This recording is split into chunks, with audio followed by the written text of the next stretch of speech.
49. La redención del cuerpo. 3 de diciembre del 80 a 7 de diciembre del 80. Al comienzo de nuestras consideraciones sobre las palabras de Cristo en el Sermón de la Montaña, y como pueden notar, estimados lectores, el Papa suele repetir y ser redundante demasiado en las palabras, porque repite muchísimo Mateo 5, 27 y 28, y las palabras de nuestro Señor una y otra vez, con lo que nos quiere hacer entender indirectamente que para los que somos lentos en el aprendizaje y el entendimiento, sí o sí, como un bendito taladro, se va a meter en nuestra memoria. Así que ahora sí, hemos constatado que contienen un profundo significado ético y antropológico, y se trata aquí del pasaje en el que Cristo recuerda el mandamiento de no adulterarás y le añade: todo el que mira a una mujer deseándola ya adulteró con ella o con relación a ella en su corazón. Hablamos del significado ético y antropológico de esas palabras porque aluden a las dos dimensiones íntimamente unidas del etos y del hombre histórico. En el curso de los análisis procedentes y precedentes, además, hemos intentado seguir estas dos dimensiones, recordando siempre que las palabras de Cristo se dirigen al corazón. Y esto es al hombre interior, porque el hombre interior es el sujeto específico del etos, del cuerpo, y Cristo quiere impregnar de esto la conciencia y la voluntad de sus oyentes y discípulos. Se trata indudablemente de un etos nuevo, y es nuevo en relación con el etos de los hombres del Antiguo Testamento, como ya hemos tratado de demostrarlo en el análisis y en análisis más detallados. Y es nuevo también respecto al estado del hombre histórico que es posterior al pecado original, y esto es que respecto al hombre de la concupiscencia, porque se trata pues de un etos nuevo y de un sentido y un alcance universales, y es nuevo también respecto a todo hombre independientemente de cualquier longitud y latitud geográfica e histórica. Este nuevo etos que emerge de la perspectiva de las palabras de Cristo pronunciadas en el Sermón de la Montaña, lo hemos llamado ya más veces el etos de la redención, y más precisamente el etos de la redención del cuerpo, y aquí hemos seguido a San Pablo, que en la carta a los romanos contrapone la servidumbre de la corrupción. Esto está en Romanos 8, 21. Y también la sumisión a la vanidad,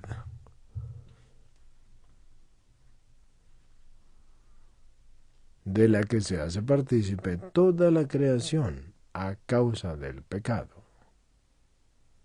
al deseo de la redención de nuestro cuerpo.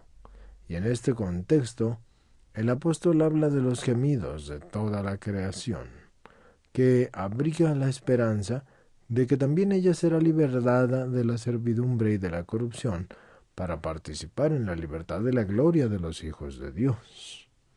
En todo esto el Papa ha estado citando igualmente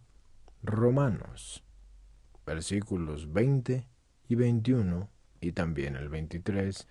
y continuará así, pero en la lectura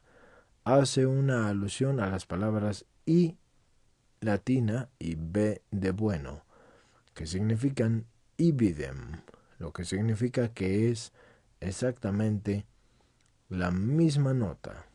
la misma connotación en la lectura, es decir, que se refiere a los romanos. Ahora que he aclarado eso, vamos a continuar con la lectura. De este modo, San Pablo desvela la situación de toda la creación, y en particular la del hombre después del pecado, y para esta situación es significativa la aspiración que, juntamente con la adopción de los hijos, y esto está en Romanos 8:23, tiende precisamente a la redención del cuerpo, que es presentada como el fin y como el fruto escatológico y maduro del misterio de la redención del hombre y del mundo, realizada por Cristo. ¿En qué sentido, pues, podemos hablar del etos de la redención y especialmente del etos de la redención del cuerpo? Debemos reconocer que en el contexto de las palabras del Sermón de la Montaña en Mateo 5, 27 y 28 que hemos analizado, este significado no aparece todavía en toda su plenitud y se manifestará más completamente cuando examinemos otras palabras de Cristo. Y esto es aquellas en las que se refiere a la resurrección, que se encuentran en Mateo 22:30, en Marcos 12:25 y en Lucas 20 del 35 al 36. Y sin embargo, no hay duda alguna de que también en el Sermón de la Montaña Cristo habla en la perspectiva de la redención del hombre y del mundo, y precisamente por lo tanto de la redención del cuerpo. Y de hecho, esta es la perspectiva de todo el Evangelio y de toda la enseñanza, y más aún de toda la misión de Cristo. Y aunque el contexto inmediato del Sermón de la Montaña señale a la ley y a los profetas como el punto de la referencia histórico propio del pueblo de Dios de la antigua alianza, sin embargo, no podemos olvidar jamás que en la enseñanza de Cristo la referencia fundamental a la cuestión del matrimonio y el problema de las relaciones entre el hombre y la mujer se remite al principio, y esta llamada solo puede hacerse al ser justificada por la realidad de la redención. Fuera de esto, y en efecto, permanecería únicamente la triple concupiscencia, o sea, esa servidumbre de la corrupción de la que escribe el apóstol Pablo en Romanos 8:21, y solamente la perspectiva de la redención justificaría y justifica la referencia al principio, o sea, la perspectiva del misterio de la creación en la totalidad de la enseñanza de Cristo acerca de los problemas del matrimonio y del hombre y de la mujer y de su relación recíproca. Las palabras de Mateo 5:27 y 28 se sitúan en definitiva en la misma perspectiva teológica. En el Sermón de la Montaña, Cristo no invita al hombre a retomar el estado de la inocencia originaria, porque la humanidad la ha dejado irrevocablemente detrás de sí, sino que lo llama a encontrar sobre el fundamento de los significados perennes y, por así decir, indestructibles de lo que es humano,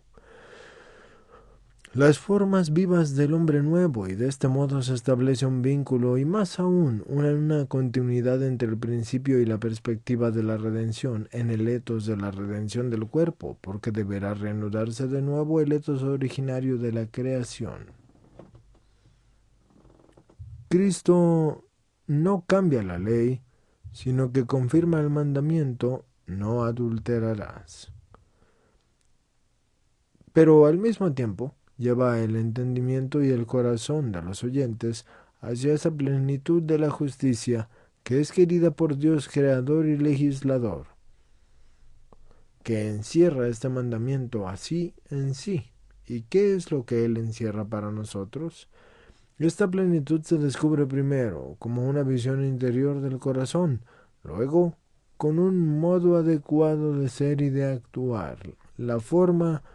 del hombre nuevo puede sugerir de este modo el hecho de cómo actuar y de cómo ser, en la medida en la que el etos de la redención del cuerpo domine la concupiscencia de la carne y a todo el hombre de la concupiscencia, porque Cristo indica con claridad que el camino para alcanzarlo debe ser un camino de templanza y de dominio de todos los deseos. Y esto es la raíz misma, ya en la esfera puramente interior, todo el que mira para desear. El etos de la redención contiene en todos los ámbitos y directamente en la esfera que la comunión de la concupiscencia de la carne o el imperativo del dominio de sí o la necesidad de la inmediata continencia y templanza habitual. Y esto, sin embargo, la templanza, la continencia, no significan, si es posible, el expresarse sí, una suspensión en el vacío, ni en el vacío de los valores, ni en el vacío del sujeto. El etos de la redención se realiza en el dominio de sí mediante la templanza, y esto es la continencia de los deseos. En este comportamiento, el corazón humano permanece vinculado al valor de la cual, a través del deseo, se hubiera convertido y alejado de otra manera, orientándose hacia la mera concupiscencia, que es carente de un valor ético. Y como hemos dicho en el análisis precedente, en el terreno del etos de la redención, la unión con ese valor mediante un acto de dominio se confirma o bien se restablece con una fuerza y una firmeza todavía más profundas, y se trata aquí del valor del significado. que es esponsalicio del cuerpo y del valor del signo transparente mediante el Creador, junto con el perenne valor de un signo transparente, mediante el cual el Creador, junto con el perenne atractivo recíproco del hombre y de la mujer, pues a través de la masculinidad y la feminidad, ha escrito en el corazón de ambos el don de la comunión, es decir, la misteriosa realidad y de su imagen y semejanza. De este valor se trata en el acto del dominio y de la templanza de uno mismo.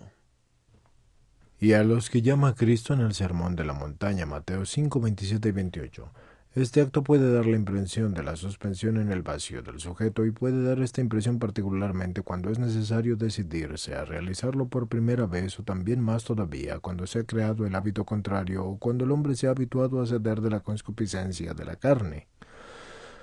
Sin embargo, incluso ya la primera vez y mucho más, si se adquiere después el hábito, el hombre realiza la gradual experiencia de la propia dignidad y mediante la templanza atestigua el propio autodominio y demuestra que realiza lo que en él es esencialmente personal y además experimenta gradualmente la libertad del don, que por un lado es la condición y por el otro la respuesta del sujeto al valor esponsalicio del cuerpo humano en su feminidad y masculinidad. Así pues, el etos de la redención del cuerpo se realiza a través del dominio de sí,